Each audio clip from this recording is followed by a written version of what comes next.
Hi, my name is Kevin, although usually native speakers call me Kewin because of the W in my name.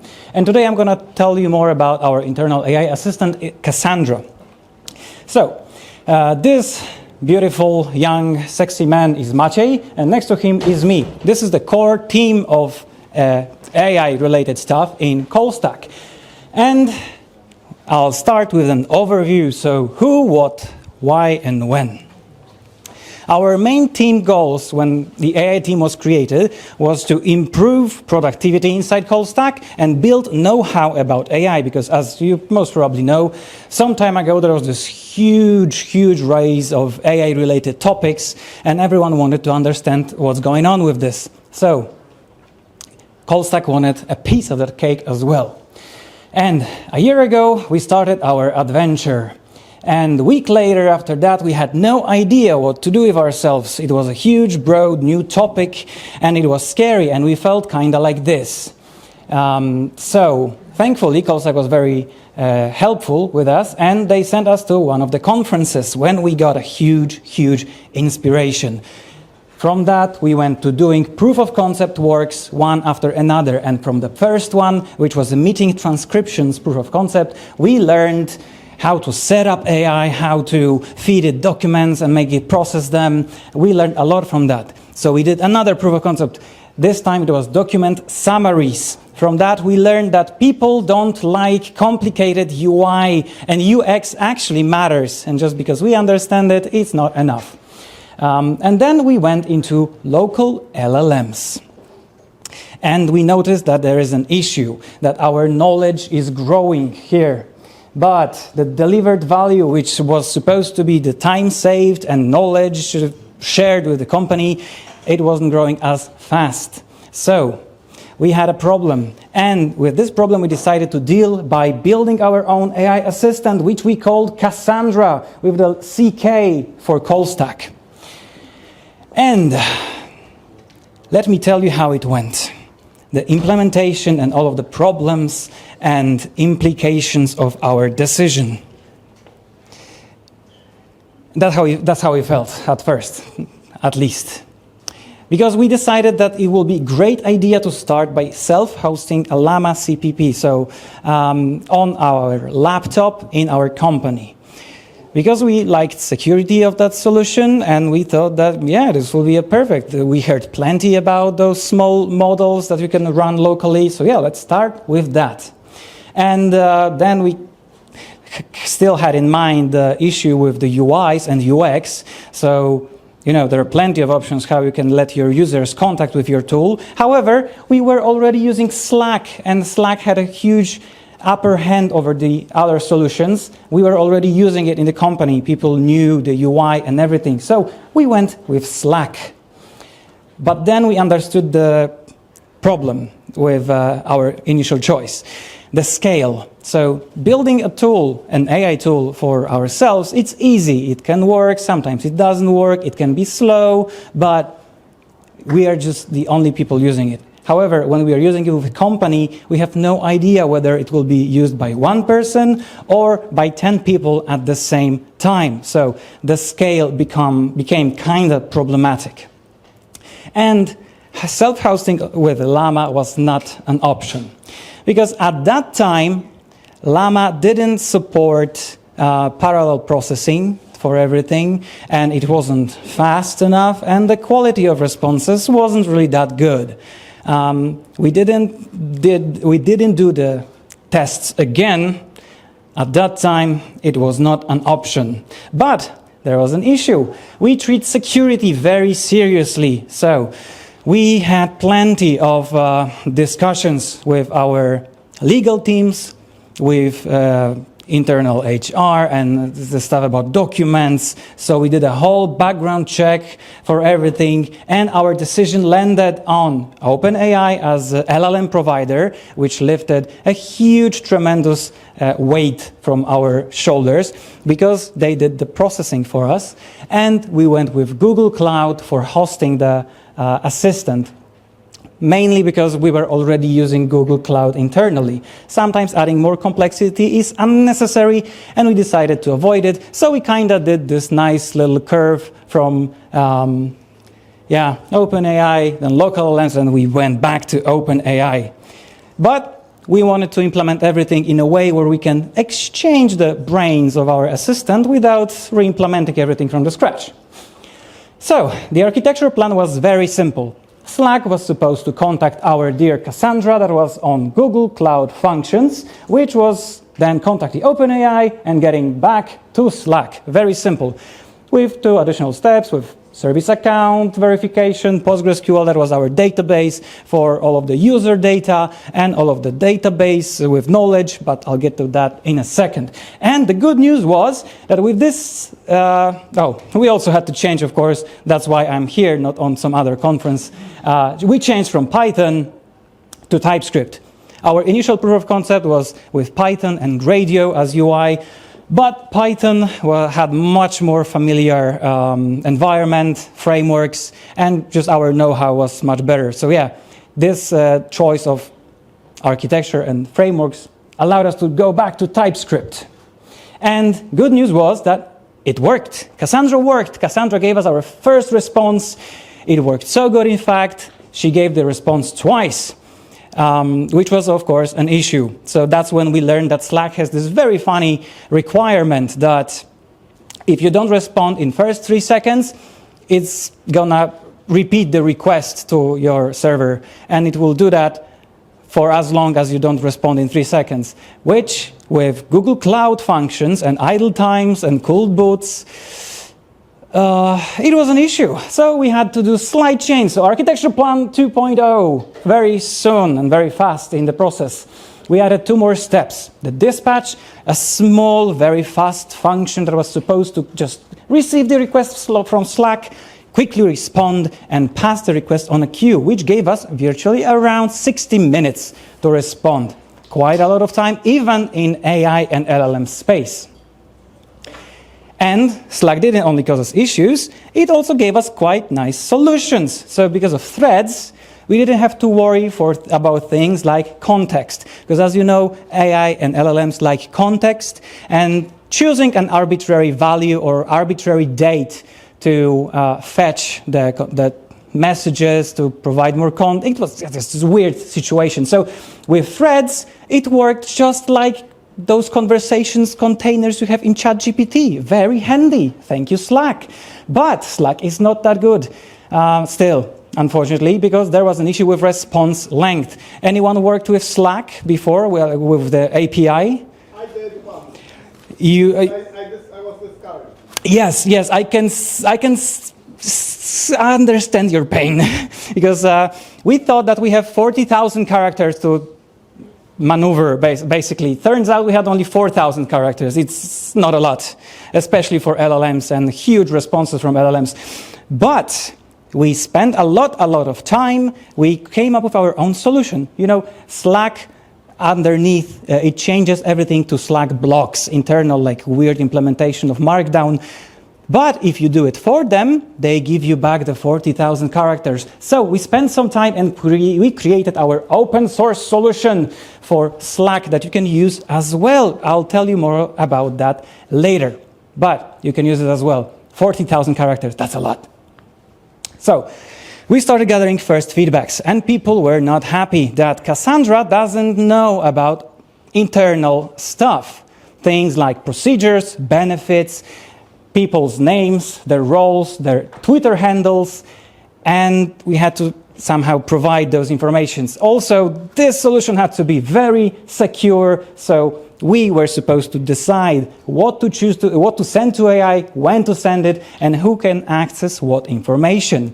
But before that, quick retrieval augmented generation 101. What is it? Why it's important?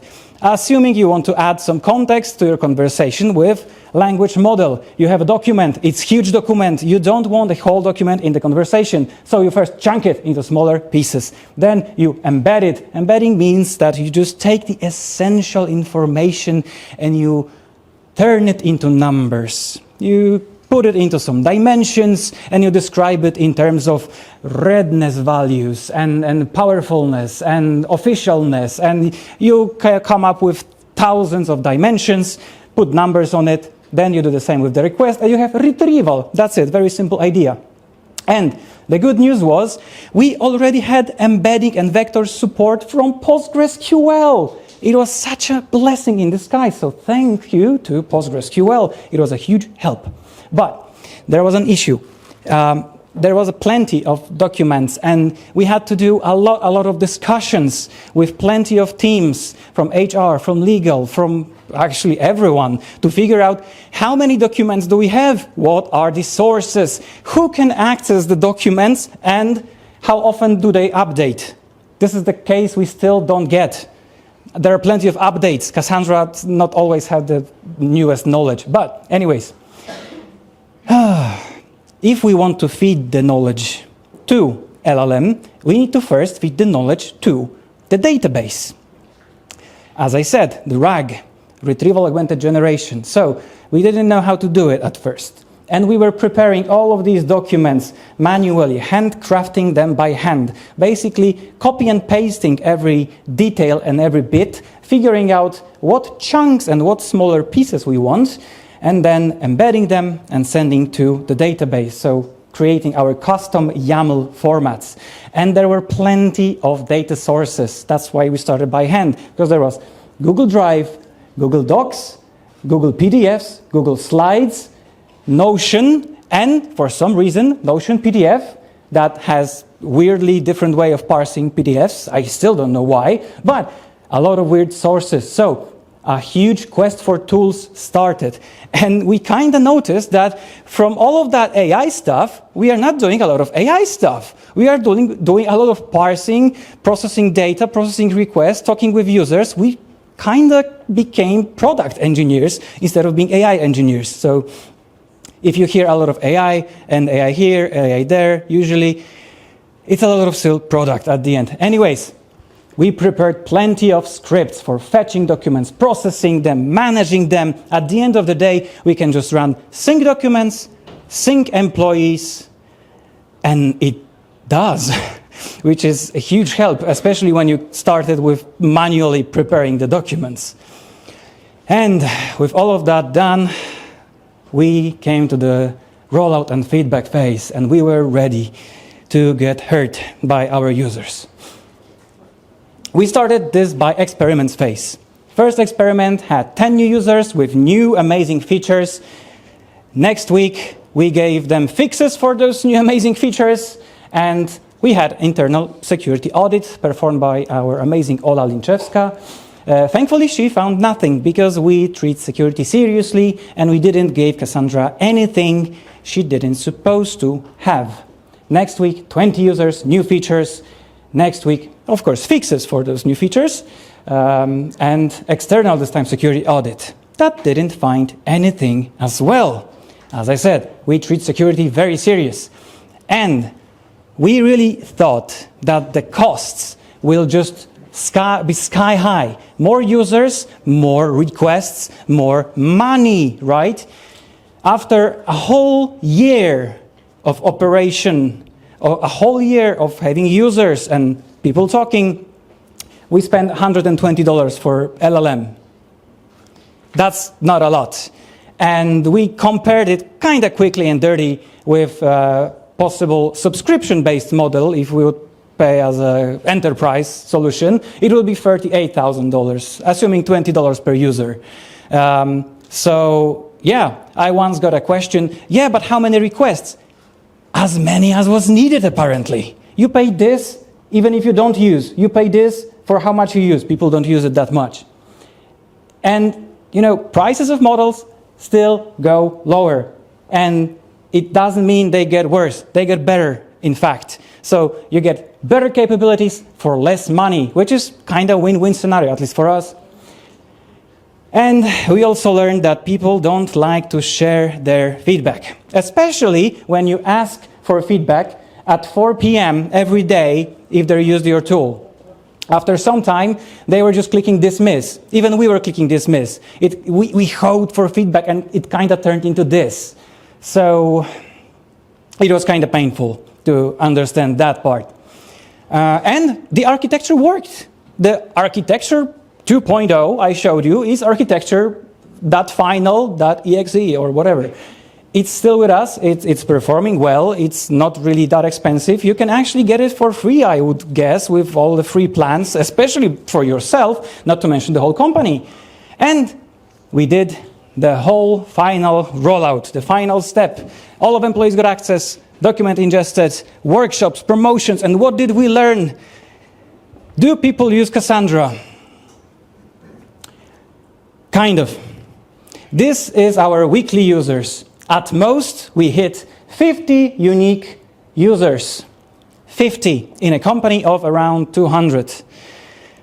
And here, at this point, you can clearly see when we started preparing for conferences and we kind of shifted focus, even the usage dropped because what we learned, even if it's AI, it's still working with users.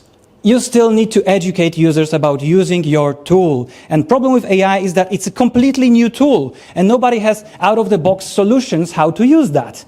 They come up with it as you go. So educating users is very important and you need to promote your tool. People were scared to use Cassandra. They were like, oh, am I going to break something? No, you won't. Okay, I trust you.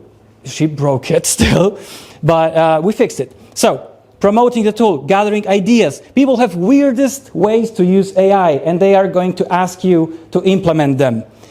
Also, people thought that we are seeing all of the messages, that we are basically doing some investigations on them. So you need to reassure that it's private, it's secure, we don't read your messages. Not all of them, at least. And there are plenty of edge cases. One of them was the message length that we've kind of figured out at the end, but a lot of really important findings we didn't really prepare for. So once we started working with users, we came up with prompt templates. So now you don't have to say, Cassandra, please translate. No. You say English, this, and translate. And she does. And people didn't understand how many of these things there are. So we gave them commands. So now you can ask what types of prompt templates there are. People were still not happy. They wanted to ask for the templates and talk with Cassandra in group chats. So we added group chats. Now everyone can interact. It's like you have your own creation in the company and everyone tries to bully her for some reason. We will implement some prompt that she will not let them, but it's later. And then she learned how to see. Now she can understand graphs, and you can invite her into public channels, and she can translate memes for our friends from Portugal. Pedro is so happy, he can laugh with the rest of the company. It's super cool. So, you might ask, what are the next steps? Are we done with Cassandra, and what's happening from now? Well, first of all, we are going to gather the benefits of not doing nothing and getting still cheaper models and better, more powerful models. Hands-off benefits. But there is a small problem. With all of those new features, the code base got very messy. There's a lot of weird logic, depending on weird logic that's coming from another logic. It's getting weird and complicated and very hard to explain even to advanced users. So we knew we had to do some changes. And thankfully, there appeared this beautiful young man named Szymon Chmal, who is sitting right there. Please, some hand for him, because he is amazing. This man is a machine. So this man helped us. Great place. This man helped us to basically look at Cassandra from a different perspective, and he found a nice cutoff place to extract some things. And as you possibly know, CallStack loves open source and loves creating communities and community-supported projects. So we created Bjorg AI. If you won't remember, the name is Bjorg.ai. It's basically a framework that we extracted from Cassandra that is built with Node.js, TypeScript, and it's using AI SDK from Vercel. So it supports all of the local models, public models, wherever. So it's nice and simple. We created it with modular system, so you can use it just like Express or anything that supports middleware or effects. So you have familiar concepts, and we already provided integrations. So as a quick show, this is your Slack AI assistant. Like this code is literally, I did copy paste from our example app. And if you run it and you click away the clickety clicks in the Slack platform, you can talk with AI already. Super simple, super nice. And we know it's super simple, super nice because we already implemented Cassandra 2.0 using Bjorg.ai. And I have to admit, at first I was kind of thinking, aren't we pushing it kind of too far? We're going with new framework, plenty of frameworks. But once we implemented Cassandra 2.0, and we did that with Bjorg, now I don't understand the previous version. I tried looking at code, I can't find anything. So it's nice and simple. And it's open source, so everyone can just use it and have fun with it. So if you would like to check it out, it's at Bjorg.ai. We have a domain. Bjorg.ai. We have a QR code. And a small bonus, we are also hiring. So I'm just gonna how can I move the... Anyways, you have the same QR code here. We are hiring. We are looking for C++ developers, Go developers, and React Native developers. Seniority is senior. So, yeah. That was me. You can find me if you would like to ask me some questions or check out some of my weird projects on X or anywhere. You can find me there. There's a question. Awesome, amazing. Hello, hi. It's just for recording. Okay, so my question is, on Slack, have you managed to mimic the human behavior of ignoring threads or jumping out of threads and continue discussion in the main channel? Yes, mainly because Cassandra is just like when you want to summon Cassandra to a thread, you need to add her. If you don't add Cassandra, she won't respond. And if Cassandra adds Cassandra, she will not, she only responds to a single add, then she adds the response. She doesn't have like a full by her own. She doesn't decide when to talk, how to talk. So it's kind of like she can only be summoned, just like a regular Slack application, but just with more brains. So she has it all. Sorry? She has it all. She has all of the features required to appear human-like. I mean, okay. Oh, in this, sometimes I keep forgetting that she is just an AI. I gotta admit. Sometimes her answers are very human-like. Like once, I think my boss adds Cassandra with, "Oh, did you hear that there is a huge catastrophe and they named the tornado Cassandra? Isn't that ironic?" And she was like, "Yeah, it's kind of ironic because that's my name, right?" And she has such weird responses. It's I'm also kind of new to the AI topics and the new AI world. And working for a year with AI bots is such a unique experience.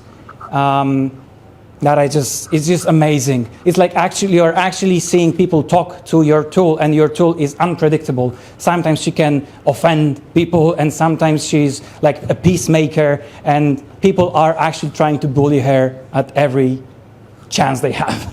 So you're falling in love. Kind of, yeah. She's like my baby. All right. Nice. Thank you very much.